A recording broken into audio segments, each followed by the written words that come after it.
Mesdames et messieurs, bonsoir et merci car vous êtes de plus en plus nombreux à nous suivre. Voici le flash. Mali, la Chine et la Russie bloquent les sanctions au Conseil de sécurité. Mais avant de commencer, n'oubliez pas de vous abonner et d'activer la cloche de notification pour rester à la une de nos informations. On commence.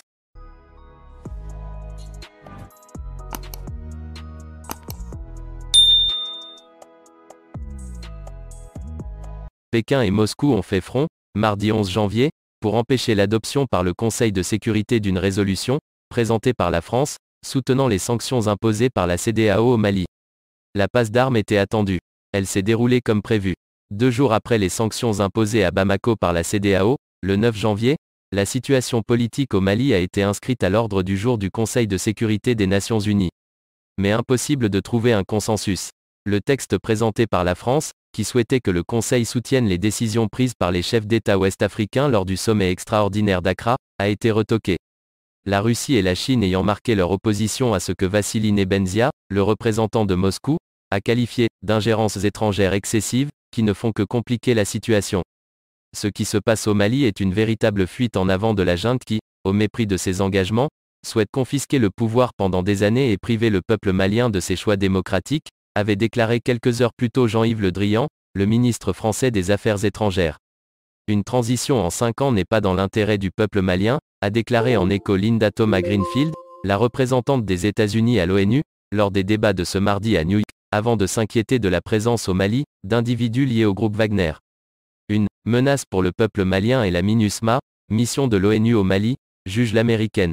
Les représentants du A3, les 3 pays africains membres non permanents du Conseil, le Ghana, le Gabon et le Kenya, ont eux aussi plaidé en faveur d'un appui aux sanctions prononcées par la CEDEAO.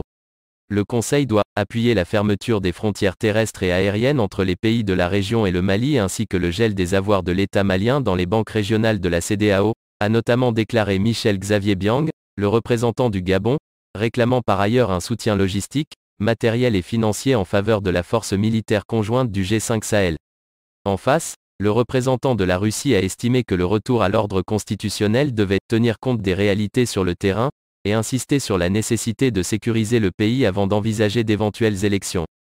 La Fédération de Russie soutient le principe, à problèmes africains, solutions africaines, a déclaré le diplomate, affirmant par ailleurs, sans jamais prononcer le nom de la société Wagner, que les Maliens ont le droit d'interagir avec d'autres partenaires qui sont prêts à coopérer avec eux dans le domaine du renforcement de la sécurité.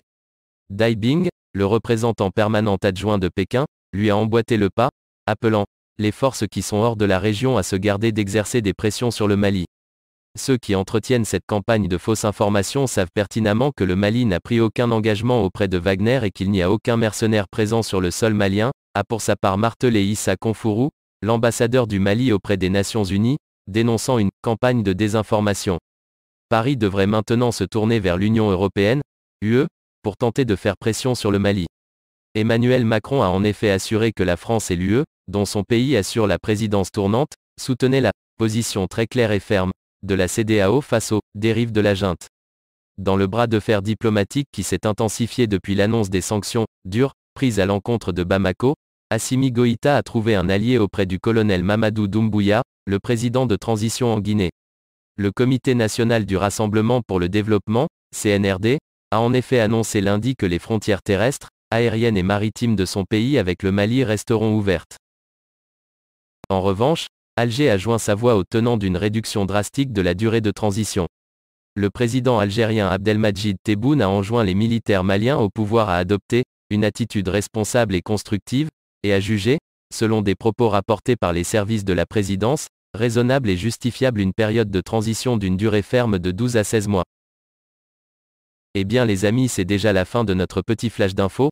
Mettez-nous un pouce bleu si le contenu vous a plu et à bientôt pour de nouvelles informations.